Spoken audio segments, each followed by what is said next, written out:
السلام عليكم ورحمة الله.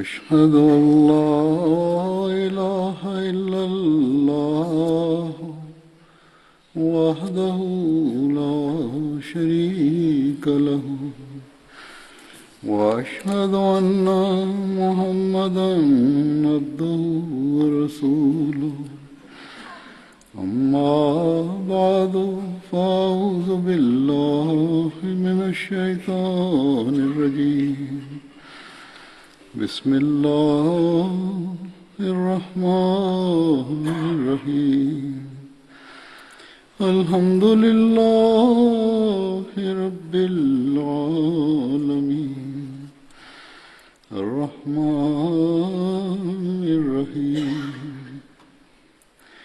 مالك يوم الدين إياك نعبد وإياك نستعين اهدنا الصراط المستقيم صراط الذين أنعمت عليهم غير المغضوب عليهم ولا الضالين.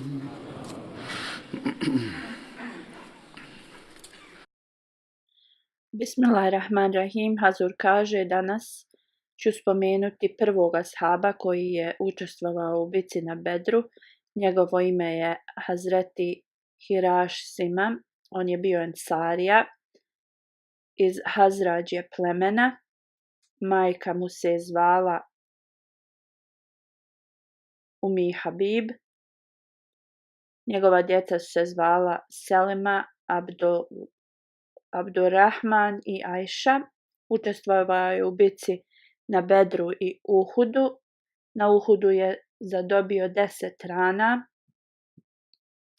On je bio među ekspertima časnog poslanika sallallahu alejhi ve sellem u rukovanju sa strijelama. U toku bitke na Bedru Hazreti Hiraš je zarobio zeta od časnog poslanika sallallahu alejhi ve sellem. Drugi ashab je Hazreti Ubejd bin Tejhan. On je bio poznat kao Jetib bin Tejhan. Njegova majka se je zvala Lejla binti Anik. Bio je brat od Abdul Hejsama i bio je iz Benu plemena. Sa 70 ensarija je uzeo zakletvu na Akbi. Časni poslanik sallallahu alejhi ve sellem je stvorio bratstvo, uspostavio bratstvo između njega i jednog ensarije. Sa svojim bratom Ebu Hajsamom je učestvovao u bici na Bedru. U toku Uhuda je postao šehid, ubio ga je Ikrama bin Ebu Džehel, ali također je rečeno da je ubijen boreći se uz Hazreti Ali radijallahu anhu u bici Safin. Znači, postoje različita mišljenja o njegovoj smrti. Kako god, isto je mišljenje da je on postao šehid. Iza sebe je ostavio dvojicu sinova, Ubejdullah i Abad. Oba dvojica njegovih sinova su spomenuti u historiji. Prema historičaru Abariju, Hazreti Abad je spomenuto je da je i on učestvovao u bici na Bedru, a u vezi njegovog sina Ubejdullaha rečeno je da je postao šehid u bici Jamama. Sljedeći ashab je Abu Hanna Malik bin Amr. Abu Hanna je bila njegova titula, a ime Malik bin Amar. Muhammed bin Varkati ga je uključio među ashabe koji su učestvovali na Bedru. postoje različiti hadisi u vezi njegovog imena. Neki kažu da se zvao Amir i Sabit bin Numan. Titula Ebu Haja i još neke druge titule su mu pripisane. Kako god Muhammed bin Varkati kaže da njegovo ime je specifično spomenuto Abu Habab bin Vazija bin Amr ili Ebu Habab bin Abdi Amar. I ova oba dvojica nisu učestvovali u bitci na Bedru zato što nijedan ashab sa Bedra nije imao titulu ili nadimak Ebu Habab. Radije njegova titula ili osobe koja je učestvovala na Bedru je bila Ebu Hana i zbog toga je on insistirao da je to bila njegova titula. Sljedeći ashab je Hazreti Abdullah bin Zaid bin Salba. Njega su zvali Abdullah bin Zaid Ensarija. Ebu Muhammed je bila njegova titula. Zaid bin Salba je bio njegov otac i on je također bio ashab časnog poslanika. Abdel Benu Džašim, on je bio iz tog plemena. To pleme je ogranak od plemena Hazrađ, ensarijskog plemena. Učestvovao je sa 70 ashaba na Bejti Akba. Učestvovao je u bitci na Bedru, Uhudu, Hendeku i u svim ostalim bitkama uz časnog poslanika sallallahu alejhi ve sellem. U vremenu osvajanja Mekke nosio je zastavu od jednog plemena. Abdullah bin Zaid prije nego što je primio islam je bio pismen, gdje u to vrijeme bila je vrlo rijetkost je bila da neko zna da piše i čita. Njegova djeca su boravila u Medini. Muhammed je jedan od njegovih sinova od supruge Sada, a kćerka Umi Humeid i ona je bila od njegove druge supruge. Reis bin Zaid je bio njegov brat koji je također učestvovao u bitci na Bedru. Sestra Kurejba bint Zaid i ona je prihvatila islam u toku života časnog poslanika sallallahu alejhi ve sellem. Hazreti Abdullah bin Zaid je taj ashab kojem su u snu riječi ezana bile objavljene i on je rekao časnom poslaniku sallallahu alejhi ve sellem ovaj san. Časni poslanik je onda rekao Hazreti Bilalu da uči ezan riječima koje je Hazreti Abdullah sanjao. Ovo se desilo poslije kad je Mesdžid Nabvi bio napravljen u prvoj godini poslije hidžre. Detalji o ovom događaju su sljedeći. Ebu Umir bin Anas Ensarija prenosi od svog amidže da je časni poslanik sallallahu alejhi ve sellem razmišljao kako da ljudi budu pozvani na namaz. Neki su rekli da se zastava može visoko dići prije namaza i kad ljudi budu vidjeli zastavu da jedni drugima kažu. Časni poslanik sallallahu alejhi ve sellem nije mu se svidio ovaj prijedlog. Onda je neko rekao da mogu da koriste kao trubu ili rog koji proizvodi zvuk. Tako su Jevreji radili da zovu svoj narod na molitve. Časni poslanik sallallahu alejhi ve sellem je rekao to je kako Jevreji rade. Onda je još jedan prijedlog bio dat, ali časni poslanik sallallahu alejhi ve sellem je rekao da tako kršćani zvone zvona. Abdullah bin Zaid je otišao kući i bio je zabrinut u vezi ovoga, molio se i onda je sanjao ezan. Abdullah bin Zaid prenosi, ja sam sanjao osobu u snu, u ruci je imao nešto, ja sam mu rekao, o Allahov slugo, hoćeš li mi prodati tu stvar koju je držao? On mu je rekao, šta ćeš uraditi s njom? Kada ti je prodam, ja sam rekao, kroz ovo ćemo da pozivamo ljude na molitvu. Ta osoba mi je rekla, da li hoćeš da ti kažem drugu metodu koja je bolja od ovoga? Abdullah je rekao da. Ova osoba je proučila riječi ezana. rekla je Allahu ekber, Allahu ekber, Allahu ekber, Allahu ekber, Allah je najveći. Ešhedu en la ilaha illallah 2 puta. Svjedočim da nije niko vrijedan obožavanju osim Allaha.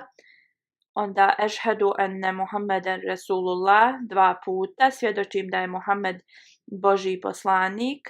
Hayale sala, dođite na namaz. Hayale fala, dođite na spas. Ova oba dva su po 2 puta. Allahu ekber 2 puta. Allah je najveći. La ilaha illallah, nema drugog Boga osim Allaha. Hazur kaže, čitam prijevod jer je korisno za djecu i nove članove zajednice. Neki ljudi kažu prijevod se ne pročita, tako da ću sad da ga pročitam. Znači, Allah je najveći, treba da se kaže 4 puta. Onda svjedočim da nije niko vrijedan obožavanju osim Allaha 2 puta. Svjedočim da je Muhammed sallallahu alejhi ve sellem Božji poslanik 2 puta. Hayale sala, dođite na namaz 2 puta. Dođite na spas 2 puta. I onda 2 puta Allah je najveći i nema drugog Boga osim Allaha. Onda on kaže, ova se osoba odmakla od mene i rekao mi je prije namaza, trebate ovo da proučite. I rekao je riječi ikameta. Allahu ekber, Allahu ekber, ešhedu an la ilaha illallah, ešhedu anna Muhammeden Rasulullah, hayale salah, hayale falah, kad kameti salatu, kad kameti salah, Allahu ekber, la ilaha illallah. Znači, riječi su iste kao u ezanu, samo što u ikametu ima kad kameti salah, to jeste namaz se uspostavlja, a ostalo je isto. On kaže, kad je jutro došlo, ja sam otišao časnom poslaniku sallallahu alejhi ve sellem i rekao sam mu u vezi mog sna. Časni poslanik sallallahu alejhi ve sellem je rekao, ako Allah bude želio, ovo je istiniti san, idi stani pored Bilala i reci mu riječi koje si sanjao i neko on prouči ezan, poziv za molitvu, zato što ima jači glas. On kaže, ja sam stao pored Bilala i govorio mu riječi koje sam čuo u snu i on ih je učio glasno. On kaže, kad je Hazreti Omer radijallahu anhu čuo riječi ezana, on je bio još u svojoj kući. Brzo je stavio svoj ogrtač i došao poslaniku i rekao, kunem se onim koji te je poslao sa istinom, da sam i ja u snu čuo iste riječi. Kad je čuo ovo, poslanik sallallahu alejhi ve sellem je rekao, sva hvala pripada Allahu. U knjizi Sirat Hatamun Nebijin Hazreti Mirza Bashir Ahmed Sahib je dao još detalja u vezi ovoga. On je predstavio još historijskih detalja i kaže, u to vrijeme kad ezan nije postojao, ashabi su sami računali vrijeme i onda bi dolazili na namaz, ali ovo nije bilo zadovoljavajuće za njih. Kad se Mesdžid Nabavi izgradio, onda su se muslimani pitali kako da imaju poziv da muslimani dođu na molitvu. Neki su dali prijedlog da se zvono koristi, neki truba ili da se puše u rog ili još neke prijedloge. Hazreti Omer radijallahu anhu je rekao da se treba postaviti jedna osoba i da to bude njegova dužnost, da ide i da obavještava druge da je vrijeme za namaz. Časnom poslaniku sallallahu alejhi ve sellem se svidio prijedlog koji je Hazreti Omer dao i on je onda postavio Hazreti Bilala da uči ezan. Kad je vrijeme molitve bilo, Hazreti Bilal bi glasno govorio es salatul džamija i tad bi ljudi došli na namaz. Također, iz bilo drugog kojeg razloga, ako bi muslimani trebali da se skupe u džamiju, Hazreti Bilal bi isto radio. Malo poslije ovoga, kao što sam već rekao, da jedan ashab, Hazreti Abdullah Ensarija, je u snu, bilo mu je pokazano riječi ezana. On je došao kod časnog poslanika sallallahu alejhi ve sellem i rekao u snu, vidio sam osobu kako uči ezan na sljedeći način. Časni poslanik sallallahu alejhi ve sellem je rekao, ovaj san je od Allaha, i rekao mu je da poduči Bilala ovim riječima. Bila je čudna slučajnost kad je Hazreti Omer radijallahu anhu čuo ove riječi ezana koje je Bilal radijallahu anhu proučio. Brzo je došao kod časnog poslanika sallallahu alejhi ve sellem i rekao, ja Resulallah, ja sam iste ovakve riječi sanjao u svom snu. U jednom hadisu se prenosi da kad je časni poslanik sallallahu alejhi ve sellem čuo riječi ezana, on je rekao da je objava već bila objavljena u vezi toga. Bešir bin Muhammed prenosi od svog oca da je Hazreti Abdullah bin Zaid, kojem su riječi ezana u snu bile objavljene, je dao svu svoju imovinu, sve što je imao, dao je za islam. On i njegov sin su živjeli od toga, ali su sve dali časnom poslaniku sallallahu alejhi ve sellem da koristi na Allahovom putu.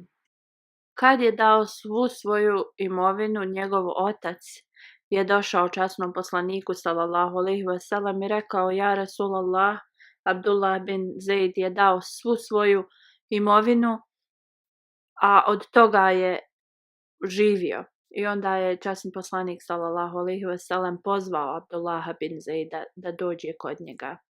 Časni poslanik sallallahu alejhi ve sellem mu je rekao, zasigurno Allah je primio tvoje žrtvovanje, ali dio ovoga ćemo vratiti tvome ocu kao znak, kao da je to dio nasljedstva njegovog prema ocu.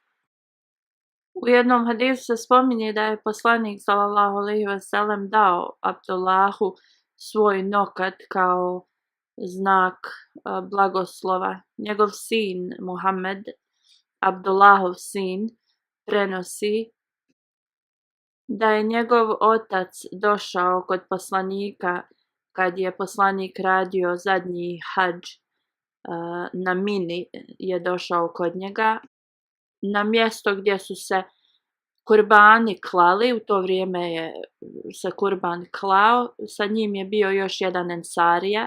Tad je časni poslanik sallallahu alejhi ve sellem razdijelio svoj kurban, ali nije dostigao za sve, kao za Abdullaha i tog ensariju, još neke ljude, i tad je poslanik sallallahu alejhi ve sellem dao svoje kose nekim ljudima i također je osjekao nokte i dao im je kao znak blagoslova. Hazreti Ajša radijallahu anha prenosi da je jedna osoba došla kod časnog poslanika sallallahu alejhi ve sellem i da je on rekao, ja Resulallah, kunem se gospodarom da si ti meni draži i od samog mene i od svega. On je rekao, draži si mi i od moje porodice i od moje djece. Ja sam bio kod svoje kuće i razmišljao sam o tebi i bio sam nestrpljiv i imao sam čežnju da te vidim i zato sam došao kod tebe. On je rekao poslaniku sallallahu alejhi ve sellem, ja kad sam razmišljao o mojoj smrti ili o tvojoj smrti, ja znam kad ti odeš u džennet da ćeš biti uz poslanike, uzdignut uz poslanike. Kaže, a kad ja dođem, kako ću ja da te nađem u džennetu? Poslanik sallallahu alejhi ve sellem na ovo ništa nije rekao, do te mjere da je Džibril alejhi selam došao sa sljedećim ajetom. Auzubillahi minašejtanir racim. وَمَن يُطِعِ اللَّهَ وَرَسُولَهُ فَأُولَئِكَ مَعَ الَّذِينَ أَنْعَمَ اللَّهُ عَلَيْهِم مِّنَ النَّبِيِّينَ وَالصِّدِّيقِينَ وَالشُّهَدَاءِ وَالصَّالِحِينَ وَحَاسُونَ أُولَئِكَ رَفِيقًا.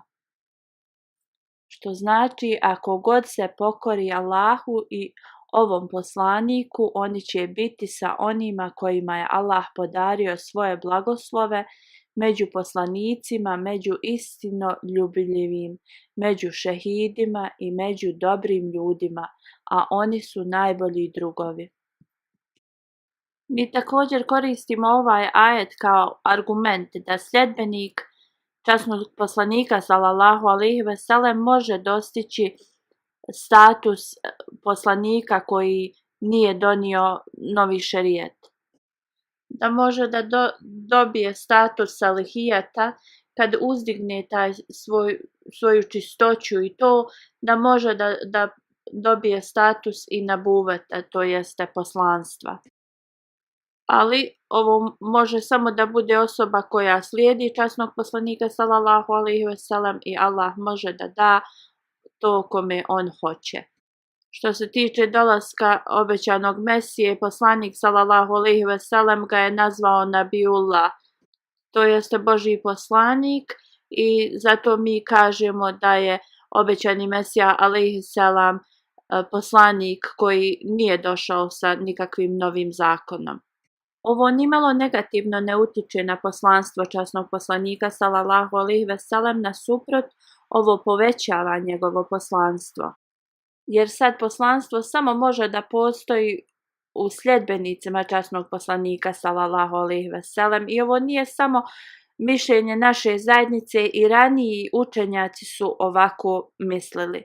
Imam Ragib je rekao, poslije časnog poslanika sallallahu alejhi ve sellem poslanik se može pojaviti iz njegovih sljedbenika koji neće donijeti novi zakon.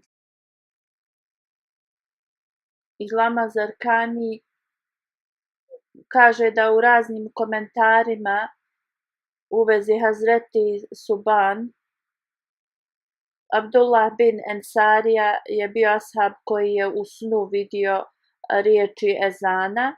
Imam Zarkani kaže da je ako je ovo istina, da je moguće da je ovaj ajet bio objavljen časnom poslaniku sallallahu alejhi ve sellem zato što su vjerovatno još mnogo ashaba pitalo u vezi toga i tako da je Allah objavio taj ajet. Osim ovog događaja koji sam već spomenuo, još je spomenuto da je Hazreti Saban volio toliko časnog poslanika sallallahu alejhi ve sellem da mu je bilo toliko teško da bude razdvojen od njega. Jednom kad je došao kod časnog poslanika sallallahu alejhi ve sellem, rečeno je da je njegovo lice bilo drugačije boje. On je izgledao vrlo zabrinut i časni poslanik sallallahu alejhi ve sellem ga je upitao kad ga je vidio ovakvog: zašto je tvoje lice se promijenilo? Hazreti Saban je odgovorio: ja Rasulallah, ja nisam bolestan niti imam bilo kakvu bolest, samo ja ne mogu da podnesem da tebe ne vidim.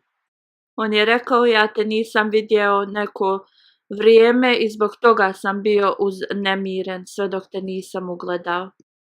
On je onda rekao: onda sam se sjetio sudnjeg dana i strah me je obuzeo, jer ti ćeš u džennetu biti sa poslanicima, a ja ako uđem u džennet, moj status će biti mnogo manji od tvoga, a šta i ako ne uđem u džennet, onda te nikada neću moći vidjeti. Ilama Zarkani piše dalje.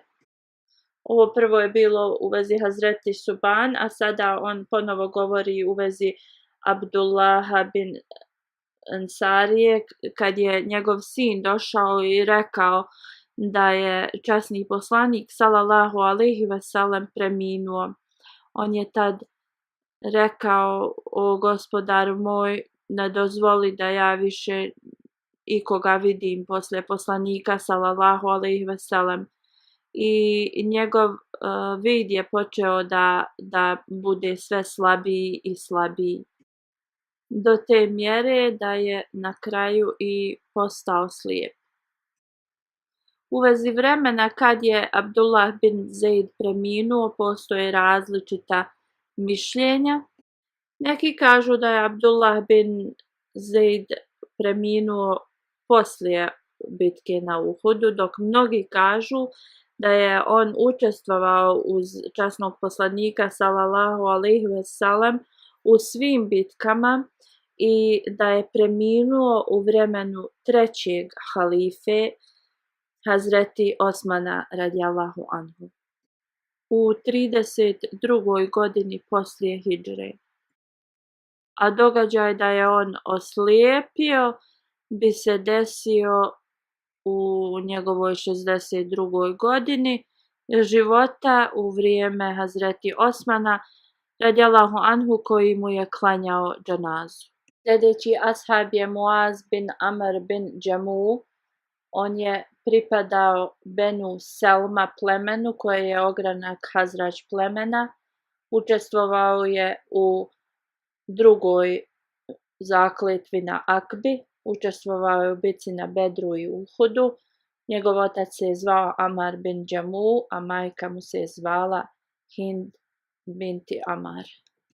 Prema Musa bin Ukba, Abu Mašir i Muhammed bin Amr Vakti, prema njima njegov brat Muamez bin Amr je učestvovao na Bedru također.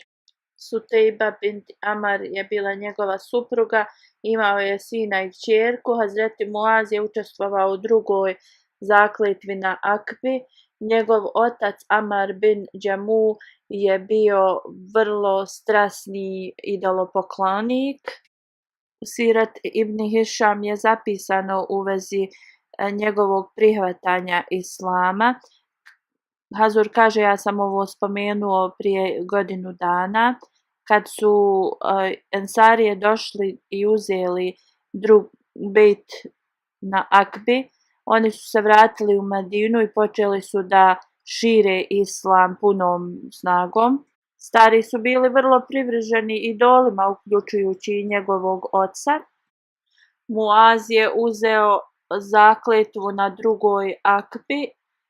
Amar bin Džamu je bio poglavica od Benu Selma. On je bio jedan od starijih ljudi, također kao neka sveta osoba. On je napravio idol od drveta koji se je zvao Minat, kao što je to bila tradicija sviju da im drže idol u kući i puno su ga hvalili. Kad su neki mladi Ensarije primili islam, uključujući Muaz bin Amar bin Džamu, on je bio jedan od tih mladih osoba. Oni su došli na večer i uzeli su taj idol i odnijeli su ga na neko mjesto ili neku jamu gdje se inače smeće bacalo i ostavili su ga tu. Kad se Amar probudio izutra, rekao je, ko je dirao naše idole, i otišao je u potragu i kad je našao ga, očistio ga je, oprao i rekao, tako mi Boga, o idole, ja ako nađem osobu koja ti ovo uradila, kao on će ga postiditi pred svima. Onda je noć opet došla i Hazreti Muaz, njegov sin, je uradio isto. Izutra bi njegov otac ustajao, otišao bi, vratio bi ga, očistio i isto bi govorio. I ovo se desilo mnogo puta. Onda je Amar opet očistio tog idola i stavio je mač kraj njega i rekao mu, o idole, ja ne znam ko ti ovo radi, ali ako ti imaš ikakve moći, kao ostavit će mač kraj njega i da ga koristi protiv te osobe. Opet je noć došla, Amar je zaspao, njegov sin i ova omladina su opet uradili isto, uzeli su idola i bacili ga. Onda su također uzeli mrtvog psa i zavezali su za tog idola i onda su, ovaj put su ga odnijeli na neko drugo mjesto gdje se otpad bacao i izutra kad je Amr bin Džamu se probudio, nije našao idola na istom mjestu. Kad je konačno ga našao, uz njega je bio svezan mrtav pas i tad je realnost bila mu pokazana, shvatio je istinu. Muslimani su mu onda dali istinito učenje Islama i uz Allahovu pomoć on je primio Islam i ovo je zapisano u Ibn Hišam. Iako je mač bio stavljen pored idola, on ga nije mogao koristiti i onda koja je bila poenta da se obožava takav bog? Muaz bin Amr bin Džamu je bio jedan od onih koji su ubili Ebu Džehela. U Buhariju se prenosi od Salih bin Ibrahim koji je stajao sa svojim djedom Abdu Raufom. On kaže da su dvojica mladića Ensarija stajali i da su rekli da su željeli da su još mlađi. Jedan od njih me je uzeo za ruku i rekao: da li ti prepoznaješ Ebu Džehela? Ja sam odgovorio da. Rekao sam: da, sine, šta ti imaš da radiš sa njim? On mi je odgovorio: ja sam čuo da je on ružno govorio o časnom poslaniku sallallahu alejhi ve sellem i ja ako ga vidim, moje oči se neće s njega smaći dok on ne bude mrtav. Onda me je sa druge strane mladić uzeo za ruku i upitao me isto. On kaže: poslije nekoliko vremena ugledao sam Ebu Džehela kako se kreće i ja sam njima rekao: to vam je taj Ebu Džehel za kojega vi pitate.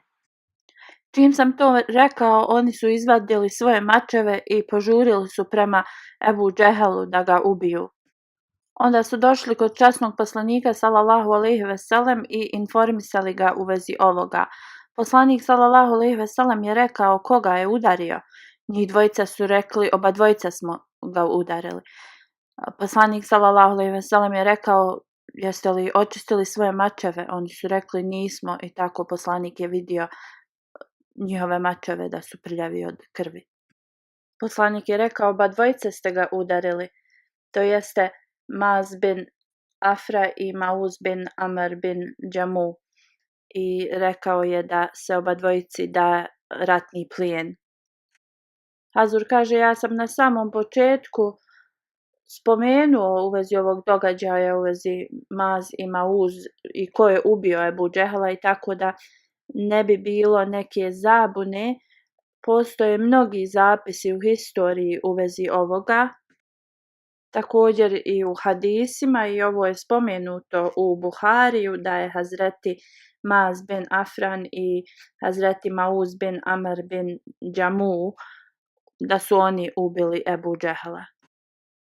U Buhariju se spominje da dva sina od Afran su ubili, Maz i Mauz su ubili Ebu Džehela, a da mu je odrubio glavu Abdullah bin Masud. U Buhariju Hazreti Anes prenosi da je časni poslanik sallallahu alejhi ve sellem na dan Bedra rekao: ko će da vidi stanje Ebu Džehela? Ibn Masud je otišao da izvidi stanje i vidio je da Maz i Muaz su bili prišli da ubiju Ebu Džehela, i onda je Abdullah bin Masud pitao da li je on Ebu Džehel. Uzeli su ga za bradu. Ebu Džehel je tad pitao: da li je vaša nacija ikad ubila važniju osobu od njega? Oba dva ova hadisa nalazimo u Buhariju, samo na nekim mjestima piše Maz i Mauz, različita imena su spomenuta. U nekim hadisima se spominje da su oni bila braća, a u nekim da su imali različite roditelje. Ali Lašah sahib, kako on objašnjava u vezi ovoga? On kaže da u nekim hadisima se spominje da dva sina od Afrana, Muavis i Muaz, su ubili Ebu Džehela, a onda je njegova glava bila osječena. Spomenuto je da je Muaz bin Amr i Muaz bin Afra otišli za njim i također Muaviz bin Afra je otišao da napadne Ebu Džehla. Zbog toga se spominje u prvom hadisu da su bili braća, a u drugom da nisu u rodbinskoj vezi. U Šarafatul Bari se spominje da su vjerovatno ovo bile 3 različite osobe. Alama Barudin govori u vezi onih koji su ubili Ebu Džehla: Muaz bin Amr bin Džamuh, Muaz bin Afra i Hazreti Abdullah bin Masud su bili ti koji su ga ubili. Hazreti Abdullah mu je odrubio glavu i došao je kod časnog poslanika sallallahu alejhi ve sellem. Alama Badrudin dalje govori da je spomenuto u Sahih Muslimu da Muaz bin Amr bin Džamuh i Muaz bin Afra su ubili Ebu Džehla. Muaz bin Afra, njegov otac se je zvao Haris bin Awa, a majka mu se je zvala Afra. Ona je bila kćerka od Ubejda bin Salba. U Buhari Kitabul Džihad spomenuto je da je Hazreti Mauz bin Amr osjekao nogu Ebu Džehla, a Muaz bin Afra ga je ubio do mjere da je pao na tlo. Oni su ga ostavili još i on je bio i dalje živ. Abdullah bin Masud mu je osjekao glavu poslije. Koja je potreba da se ima različito mišljenje o ovome? Činjenica je da je vjerovatno da su svi oni učestvovali u ubijanju njegovom na neki način. U jednom hadisu koji prenosi Zarkani, Hazreti Abdullah bin Masud kad je ugledao Ebu Džehla, shvatio je da je on udisao svoje zadnje uzdisaje. Abdullah bin Masud je stavio svoju nogu na vrat od Ebu Džehla i rekao je: o Allahov neprijatelju, Allah te je osramotio. Na ovo Ebu Džehl arogantno rekao: ja nisam osramoćen, da li si ikada ubio ikoga više poštovanijeg od mene? Drugim riječima, on je govorio da nije osramoćen i onda je pitao Abdullaha bin Masuda ko je pobjedio, ko je osvojio pobjedu ovdje. Hazreti Abdullah bin Masud je rekao: Allah i njegov poslanik su pobjedili. U drugom hadisu je spomenuto da je Ebu Džehl rekao u vezi časnog poslanika sallallahu alejhi ve sellem: reci mu da sam bio njegov neprijatelj cijeli moj život, pa čak i sad imam najveće neprijateljstvo prema njemu. Hazreti Abdullah bin Masud je osjekao glavu Ebu Džehla i donio je kod časnog poslanika sallallahu alejhi ve sellem. Časni poslanik sallallahu alejhi ve sellem je rekao: kao što sam ja najpoštovaniji od svih poslanika u Allahovim očima, tako je i moj umet najpoštovaniji od svih drugih ljudi. A isto faraon ovog vremena je bio najgoriji od svih faraona. Razlog ovome je sljedeći. Spomenuto je u časnom Kur'anu u suri Yunus da je rečeno da nije niko vrijedan obožavanju osim onoga kojega obožavaju djeca Izraela. Faraon ove ere je vrlo okrutan prema faraonima iz prošlog vremena. Također je spomenuto u hadisima da kad je časni poslanik sallallahu alejhi ve sellem vidio glavu Ebu Džehla, rekao: Allahu lazi la ilaha illahu, što znači Allah je to biće i osim njega nema drugog. Onda je časni poslanik sallallahu alejhi ve sellem ponovio 3 puta: Allah zaslužuje svu hvalu, on koji je dao poštovanje muslimanima i islamu. U drugom hadisu se spominje da je časni poslanik sallallahu alejhi ve sellem rekao da svako vrijeme ima faraona. Faraon ovog vremena je bio Ebu Džehl, kojeg je Allah osramotio načinom na koji je on umro. Muaz bin Amr bin Džamu je preminuo u toku hilafeta trećeg halife Osmana radijallahu anhu. Halifa bin Hayad prenosi da je Mauz bin Amr bin Džamu ranjen u toku bitke na Bedru i ostao je u tom stanju do vremena Hazreti Osmana radijallahu anhu. On mu je klanjao dženazu i ukopat je u Džennetul Baki. Hazreti Ebu Hureyra radijallahu anhu prenosi da je poslanik sallallahu alejhi ve sellem rekao u vezi Muaz bin Amr bin Džamu da je bio odlična osoba. Da uzvišeni Allah spusti hiljadama blagoslova na ove ljude koji su radi ljubavi prema njemu bili u stanju da dobiju njegovo zadovoljstvo. Poslije džume klanjaću dženazu u odsustvu gospodinu Malik Sultan Harun Khanu. 27. marta preminuo je u Islamabadu. Inna lillahi ve inna ilaihi rađiun. Zaista smo Allahovi i njemu se vraćamo. Njegov najstariji sin je bio zet od četvrtog halife Rahmullah. On je bio oženjen sa najmlađom kćerkom halifetul Mesih četvrtog. On je bio rođeni Ahmedi i njegov otac se zvao Malik Sultan Mohammed Khan Sahib. Njegov otac je u 23. godini, to je bilo 1923. dao zakletvu drugom halifi, Hazreti Muslim Maudu. On je bio jedini Ahmedi u svojoj porodici.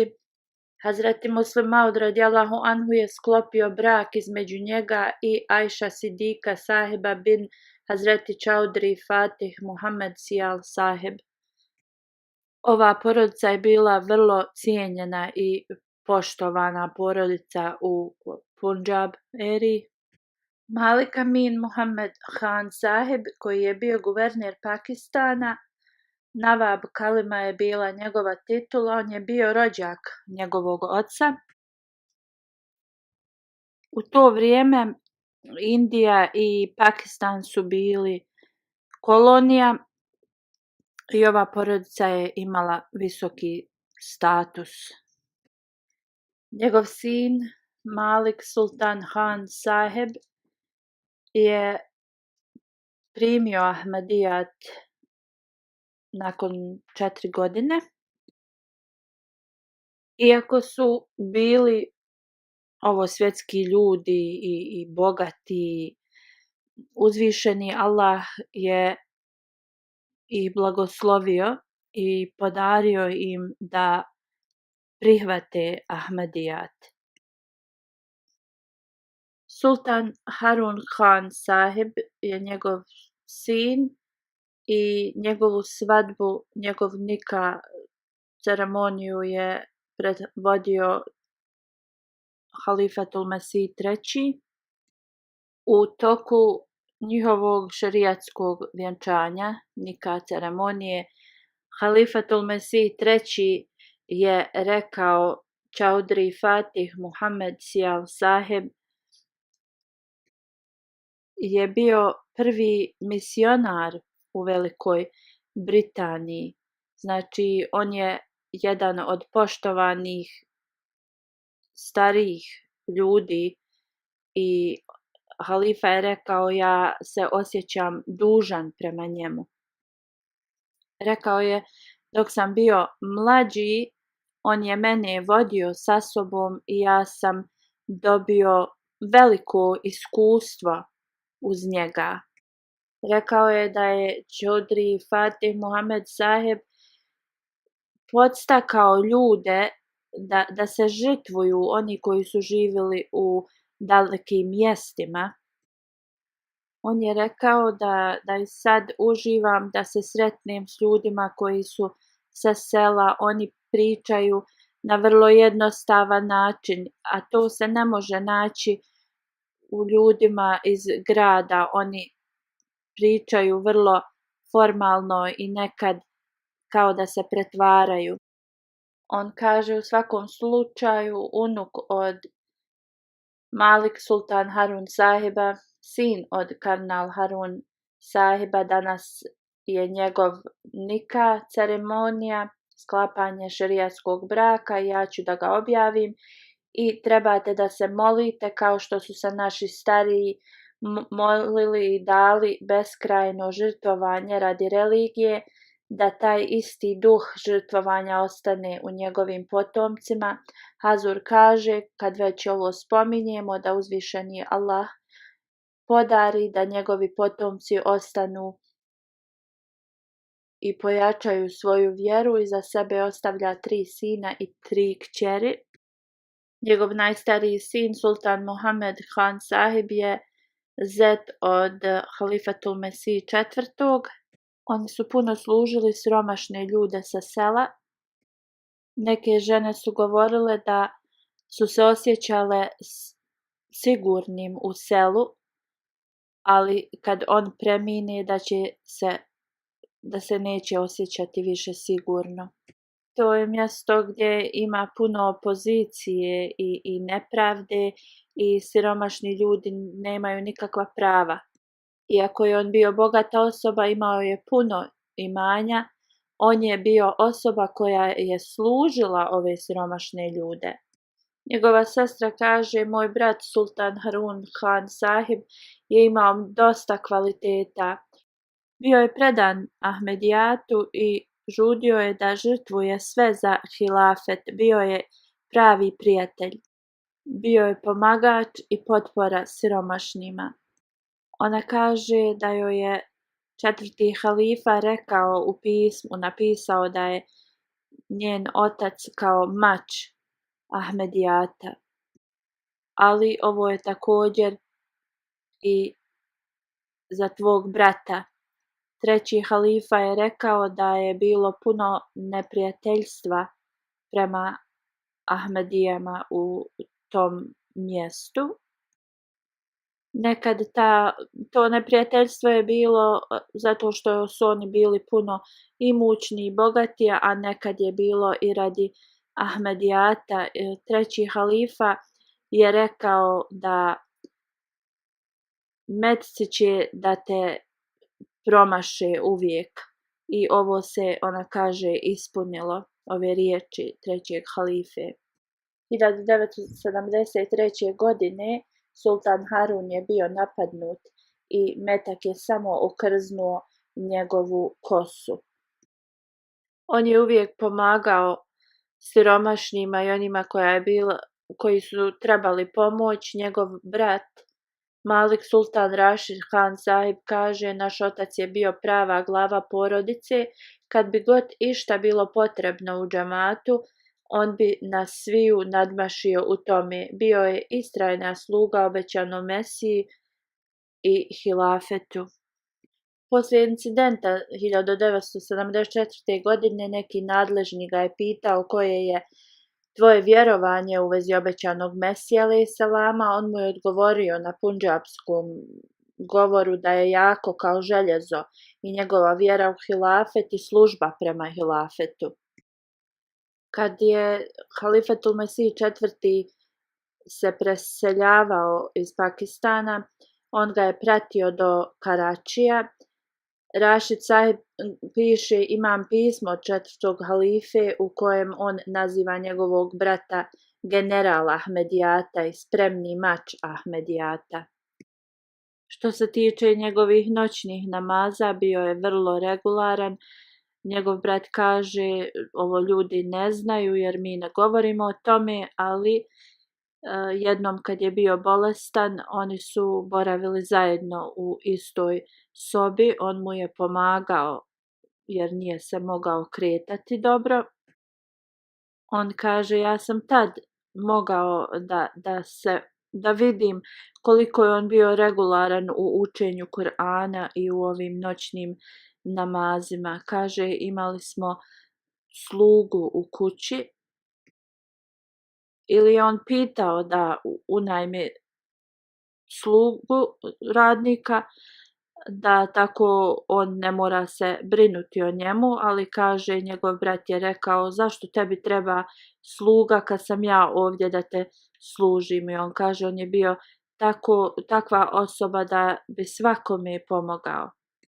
Jednom je počeo da radi sa radnicima koji su bili unajmljeni da rade i rekao im je da on može da radi i više od njih. Nikada nije imao kompleks superiornosti nad ljudima zato što je on bio sin od bogatog čovjeka. Njegova kćerka piše da je moj otac imao veliku predanost hilafetu. On je naučio od svog oca da uvijek ima vjeru u Allaha i svaku stvar započne sa molitvom. Ako je ne započneš s molitvom, u njoj nema blagoslova. Uvijek se oslanjao na Allaha, bio je vrlo hrabra osoba i nikoga se osim Allaha nije bojao. Njegov sin Sultan Mahmud Khan kaže, moj otac je radio dosta socijalnog rada, napravio je 8 škola, dao je zemljište za 2 mezarluka, također je dao zemljište za 8 škola, dao je posao mnogim siromašnim ljudima, da uzvišeni Allah mu podari njegove blagoslove i milost i da njegova djeca nastave na putu pobožnosti i da ostanu povezani uz džemat. Hazur kaže, klanjaću njegovu dženazu poslije džume. Alhamdulillah, nahmaduhu wa nasta'inuhu wa nastaghfiruhu wa nu'minu bihi wa natawakkalu alayhi wa na'udhu billahi min shururi anfusina wa min sayyiati a'malina.